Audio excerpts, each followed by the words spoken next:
सैनिक समाचारों में आपका हार्दिक स्वागत है। सबसे पहले दोस्तों हेडलाइंस में है कि डीए-डीआर के आंकड़े जारी हो गए हैं। आखिर 1 जुलाई 2025 से पेंशन और पे में कितनी बढ़ोतरी होगी, जरा इस खबर को पूरा करूंगा। और दूसरी बात, यदि आपके पास 500 नोट है या 500 नोटों की गड्डियां आपने रखी हैं तो समझ लेना कि 500 का नोट कभी भी 2025 में बंद हो सकता है। बड़ी पहल है, बड़ी खबर है, इसको आपके साथ साझा करेंगे। और तीसरी, गृह मंत्री जी ने कहा है कि हमारे बीएसएफ के जवानों ने ऑपरेशन सिंदूर में अपना सीना चौड़ा करके बॉर्डर की रक्षा की ताकि हमारे आम नागरिकों पर कोई नुकसान न पहुंचे। और दोस्तों बात करूंगा, प्राण जाएं पर वचन न जाई, ये देशवासियों से मैं कह रहा हूं, मेरे प्राण चले जाएंगे लेकिन मैं देश को झुकने नहीं दूंगा, ये माननीय प्रधानमंत्री ने फिर बिहार में कहा है। और वायुसेना प्रमुख ने फिर तीखा प्रहार किया है कि नेतागिरी और नसीहत से काम नहीं चलेगा, जो हम मांगते हैं वो चुपचाप हमको दे दो। तो दोस्तों खबरें करते हैं विस्तार से। सबसे पहले डीए-डीआर के आंकड़े जारी हो गए हैं और इन आंकड़ों से थोड़ा उछाल हुआ है और उस उछाल से क्या फायदा होगा और सीधा सीधा इसका प्रभाव 1 जुलाई 2025 से मिलने वाला जो आपका डीए है, डीआर है, उस पर पड़ेगा। तो दोस्तों कल एक प्रेस रिलीज जारी होता है 30 तारीख को, यानी 30 मई को, और इसमें लिखा है consumer price index for industrial worker. जैसा कि अप्रैल 2025 के आंकड़े, हर महीने के आंकड़े आते, इस महीने के आंकड़े आ गए। इसमें labour bureau attach office memorandum labour employment जो उन्होंने सर्वे किया 317 मार्केट का, 88 इंडस्ट्रियल इंपोर्टेंट सेंटर कंट्री में, उन्होंने पाया कि 0.5 की बढ़ोतरी हुई है। यानी जो आंकड़े आपके पहले 143.0 थे वो 143.5 हो गए। अब ये आप प्रेस रिलीज देख सकते हो और पीछे आप देख सकते हो जहां पर उनका CPI-IW मार्च 2025 और अप्रैल 2025 की तुलना देख सकते हो। मार्च 2025 में 143.0 था, उसमें कई चीजों के आंकड़े लिए गए थे, फूड एंड बेवरेज, पान सुपारी, clothing, footwear, housing, fuel, light and miscellaneous. अब 143.0 और उन्हीं चीजों के आंकड़े 143.5 0.5 बढ़ा है, तो 0.5 का असर भी क्या होगा ये भी देखते हैं। अब मैं आपको असर की बात करूंगा, असर का ये कैलकुलेशन का चार्ट मैं आपके सामने ला रहा हूं। तो दोस्तों अभी मैं बात करूंगा सीधा 143, जैसे आपके सामने एक चार्ट दिख रहा है और जिसमें मैंने आंकड़े डाले हैं। इसके बाद जनवरी 2025, फरवरी 2025, मार्च 2025 और अप्रैल 2025, इस आंकड़े को आप देखिए, इस चार्ट को, जिसमें अभी आपका डीए 57.47% हो गया है। 57.47, इसका मतलब 57 नहीं, क्योंकि राउंड ऑफ होता नहीं तो 57% है।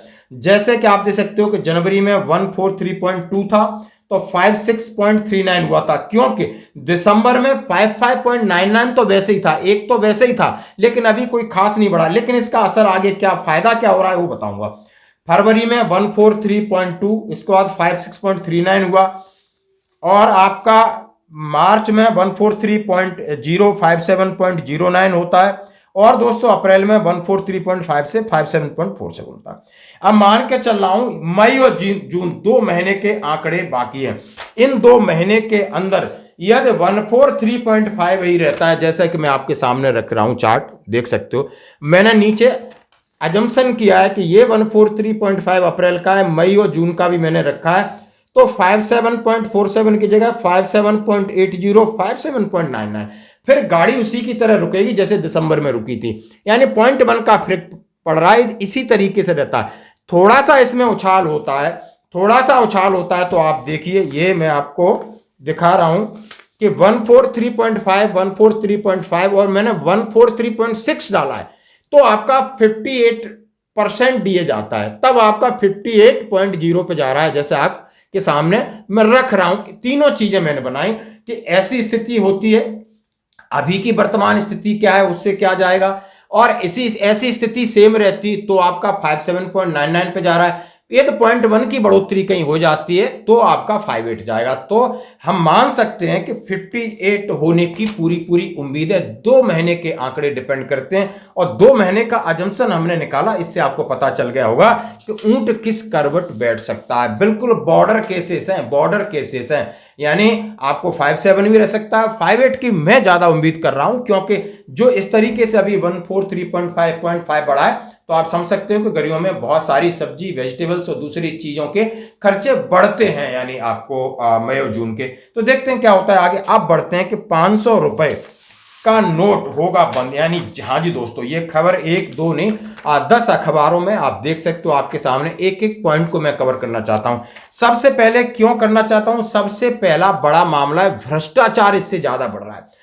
एटीएम में भी अब आपको 500 का नोट मिलेगा। कैसे बढ़ रहा है, जरा एक वीडियो देखिए। और ये वीडियो आप देख रहे हो 500 के नोटों की गड्डी बिछी हुई है और ये 500 के नोट खिड़कियों के बाहर फेंके जा रहे हैं। दोनों चारों खिड़कियों से उनका फैमिली फेंक रहा है। क्यों फेंक रहा है, आखिर कहां, ये मामला है उड़ीसा भुवनेश्वर का। और वहां पर है एक बैकुंठी नाथ चीफ इंजीनियर है, उनके घर पे विजिलेंस टीम रेड डालती तो 500 के नोट हर रूमों में भरे पड़े हैं। जगह नहीं, नोट नहीं, गड्डियां भरी पड़ी हैं। अब उनको गिनने के लिए मशीन भी काफी नहीं, लग रहा कैसे ही कैसे 3-4 करोड़ रुपए। जैसे ही विजिलेंस टीम आती तो उन्होंने क्या किया, कुछ नोटों की खिड़कियों से बाहर फेंके तो लोग बाहर सोच रहे थे पता नहीं कहां से बारिश हो रही है। तो ये लोग हैं, हमारे पास 500 का नोट होता है, हम पर्स में कहीं छिपा के रखते भाई, ये फर्क है। और कोई बहुत बड़ा अधिकार वो नहीं है, सिर्फ इंजीनियर है और वो भी ग्रामीण विकास विभाग का है। तो इसने कितना विकास किया होगा इस नमूने ने, तो आप देख लो। अब इसी वजह से शायद आप इससे क्या इत्तेफाक रखते हो, 500 का नोट। देश में काले धन और भ्रष्टाचार पर लगाम लगाने के लिए 2016 में नोटबंदी हुई। एक बार फिर 500 रुपए के नोट को बंद करने की आवाज तेज हो गई है। इस मांग ने न सिर्फ राजनीतिक माहौल को गरमाया बल्कि आर्थिक क्षेत्र में हलचल मचा दी। जाने क्यों उठ रही है फिर से नोटबंदी की बात, क्या क्या हो सकता है असर। आंध्र प्रदेश के मुख्यमंत्री बड़े नेता एन चंद्रबाबू नायडू, जो सरकार की टांग है, एक बार फिर देश में वित्तीय पारदर्शिता और भ्रष्टाचार मुक्त व्यवस्था की दिशा में एक साहसिक सुझाव रखा। मैं उनकी ईमानदारी को सैल्यूट करता हूं कि उन्होंने इतनी हिम्मत जुटाई कि आप पारदर्शिता लाना है और वित्तीय सुरक्षा रखना है और नकली नोट जो छप रहे हैं 500 के, इससे बचने के लिए इस 500 नोट को बंद कर दो और जितना भी ट्रांजैक्शन होगा वो डिजिटल होगा, जैसा कि मैक्सिमम हम और आप यूज कर रहे हैं। दान हो, कहीं चुनाव में हो, हर जगह डिजिटल होना चाहिए। और उन्होंने कहा मंच से डिजिटल क्रांति की मांग। तेलुगु देशम पार्टी के 3 दिवसीय वार्षिक सम्मेलन में सभा में बोलते हुए नायडू ने न केवल 500 और 2000 रुपए के नोटों को बंद करने की बात कही बल्कि डिजिटल भुगतान को अपनाने की अपील की। उन्होंने कहा देश को नकदी पर निर्भरता से बाहर लाने का समय आ गया है। पीएम को पहले दे दी थी डिजिटल करेंसी की रिपोर्ट। उन्होंने कहा था 500, 1000, 2000 के जो नोट हैं छपना करो बंद और डिजिटल करेंसी चलने दो, जैसा कभी हम फोन पे वगैरह से करते हैं। क्यूआर कोड से दान का उदाहरण, क्यूआर कोड से दान दिया जाएगा, चाहे पार्टी ले, चाहे मंदिर दे या कहीं दे, तो उसका आपको ट्रांजैक्शन का पता चलेगा। इस खाते से इस खाते में इतना पैसा गया, तो ऑडिट होगा और उसमें भ्रष्टाचार कम होगा। बहुत अच्छी बात की। जनता से भी मांगा है समर्थन। हाँ जी दोस्तों, आपका क्या विचार है इस पर जरूर कमेंट्स करेंगे। दोस्तों ये देश की अस्मिता का सवाल है, भ्रष्टाचार का सवाल है। आप सेना के लोगों, आपके पास कितना पैसा होता है, आप समझते जनरल होगा उसके पास भी कख नहीं होगा। आप समझ सकते हो, यहां आप जाके एक थानेदार को देख लो, तहसीलदार को देख लो, पटवारियों को देख लो, धन की कोई कमी नहीं है। नोट कागज इतने हमारे पास नहीं होंगे, उससे ज्यादा इनके पास नोट हो। तो उदाहरण भी मैं आपके साथ दे रहा हूं। इसलिए सम्मेलन में नायडू ने इस प्रस्ताव के समर्थन में उपस्थित सभी कार्यकर्ता और देशवासियों से इसका सहयोग मांगा है कि देश को बचा लो। एक तो 500 नोट छप खूब रहा है, आप नेपाल और पाकिस्तान यूज कर रहा है, नेता इसकी खूब बाट लगा रहे हैं और रही बची कसर है ये देशभक्त हैं जो आपके देखे, ये इंजीनियर देखिए बैकुंठी नाथ, पता नहीं कौन कौन से नाम है भगवान के। एटीएम से निकासी के लिए नया नियम। इस बीच भारतीय रिजर्व बैंक ने भी नकदी व्यवस्था को लेकर नई गाइडलाइन जारी कर दी। सभी बैंक और व्हाइट लेवल एटीएम ऑपरेटरों को सुनिश्चित करना होगा कि उनके एटीएम में 100 और 200 रुपए के नोट होंगे। अभी इन्होंने बताया कि 30 सितंबर 2025 तक 75% एटीएम में नोट होंगे, 100-200 रुपए के होंगे।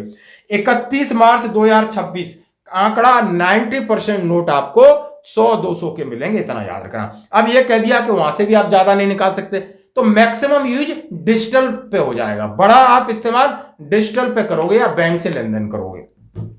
बता दें कि आप समझ सकते हो नकली नोटों का खतरा अब भी बरकरार है। 500 रुपए के नकली नोटों की संख्या में पिछले कुछ वर्षों में लगातार वृद्धि हुई है। भ्रष्टाचार बढ़ा है। मुद्रा प्रणाली के हिसाब से मतलब ये नेताओं ने और इस देश का इसी तरीके से आप देख सकते हो। आप पूरी कहानी आपने, चंद्रबाबू नायडू जी ने ये कहा है, स्वयं में भी नेता है मुख्यमंत्री, लेकिन इस बात की पहल की हम उसका स्वागत करते हैं। आपकी क्या राय जरूर दें। हाँ जी दोस्तों, अब मैं बात करूंगा 118 पाकिस्तानी पोस्ट तबाह किए। बीएसएफ ने अपना सीना चौड़ा करके बॉर्डर की सुरक्षा की। माननीय गृह मंत्री जी कह रहे हैं अपने बीएसएफ बॉर्डर सिक्योरिटी फोर्स के जवानों बीएसएफ के जवान उपलब्ध भी होते हैं, सजग भी होते हैं और समर्पित भी होते हैं। और इसी के कारण किसी भी प्रकार का आक्रमण सीधा देश की सीमा के अंदर बहुत गहरी चोट नहीं पहुंचाता, कि उसके सामने पहले मेरे बीएसएफ के जवान का सीना होता है और देश के नागरिकों पर जो आक्रमण आता है, बीएसएफ का जवान सबसे पहले अपने सीने पर इसको झेलता है और को जाकर के उनका मोटिवेशन कर रहे हैं, मोराल अप कर रहे हैं कि नहीं, यानी भारतीय सेना हो, एयरफोर्स हो, सर्जिकल स्ट्राइक कर रही है, अंदर जाकर कर रही है, लेकिन आपने उस बॉर्डर पर अभेद्य कर रखा, क्योंकि पाकिस्तानी रेंजर से वहां से कोई गतिविधि आती है, यहाँ के सिविलियंस को टारगेट कर रहे हैं, तो आपने देश की सुरक्षा की है। ऑपरेशन सिंदूर में आपकी भागीदारी को हम सैल्यूट करते हैं और देश का विश्वास आपके ऊपर है, क्योंकि आपने अपना सीना लगा दिया था कि पहले हम जाएंगे। संपूर्ण जानकारी वाली लड़ाई नहीं लड़ पाए। एक 3 दिन के समय के अंदर 118 से ज्यादा पोस्टों को नुकसान करना या पूर्णतया ध्वस्त करना, ये बहुत बड़ी बात होती है। और ये बहादुरी तभी होती है जब देश पर गर्व होता है, दिल में देशभक्ति की भावना होती है और सर्वोच्च बलिदान देने का जज्बा होता है, तभी जाकर ये परिणाम आता है। यानी पहला हमारी कुर्बानी होगी, लेकिन आपके ऊपर कोई छींटा नहीं आएगा। दोस्तों, ये होता है जवानों का मोटिवेशन, इस तरीके से करना चाहिए और जवान इसके काबिल हैं, इसमें कोई राजनीति वाली कोई बात ही नहीं। और मैं बात करूंगा प्राण जाए पर वचन न जाए। हाँ जी दोस्तों, आज माननीय प्रधानमंत्री जी, जो देश के प्रधानमंत्री हैं, अब लगातार आप देख सकते हो अपने दौरे कर रहे हैं और लगातार आपने देखा हो कलकत्ता, सिक्किम, गुजरात, फिर आप देख सकते हो राजस्थान से शुरू हुआ, बिहार में पहुंचते हो। बिहार में उन्होंने कहा है, साथियों, सासाराम की इस धरती के तो नाम में भी राम है। सासाराम, सासाराम के लोग जानते हैं भगवान राम और उनके कुल की रीति क्या थी। प्राण जाए पर वचन न जाई, यानी जो वचन एक बार दे दिया वो पूरा होकर के ही रहता है। प्रभु श्री राम की ये रीति अब नए भारत की नीति बन गई है। अभी पहलगाम में जम्मू कश्मीर में आतंकी हमला हुआ था। हमारे कितने निर्दोष नागरिक मारे गए। इस जघन्य आतंकी हमले के बाद, एक दिन के बाद मैं बिहार आया था और मैंने बिहार की धरती से देश को वादा किया था, वचन दिया था, बिहार की धरती पर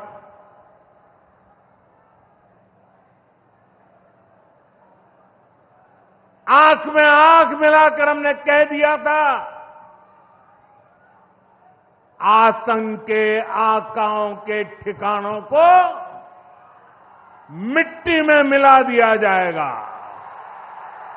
कि जैसे ही पहलगाम हुआ था तो उसके दूसरे दिन मैं यहां पे आया था और यहां से मैंने घोषणा की थी कि मैं आतंकियों को चुन चुन कर मारूंगा, उनके आकाओं को पता चल जाएगा कि मैं वो जवाब दूंगा, और वो ही हमने किया है। हमारे प्राण चले जाएं लेकिन वचन नहीं जाएगा। उसी तरीके से उन्होंने कहा कि हमारी सेना को हमने खुली छूट दी और कल्पना से परे, बिल्कुल कल्पना से परे, उन्होंने कहा है जाकर के उनके सैन्य ठिकानों को, जहां एयरबेस को ध्वस्त किया और आतंकी ठिकानों को हमने ताबड़तोड़ हमले किए और उन्होंने अमेरिका से पनाह मांगने पर हमने मजबूर कर दिया।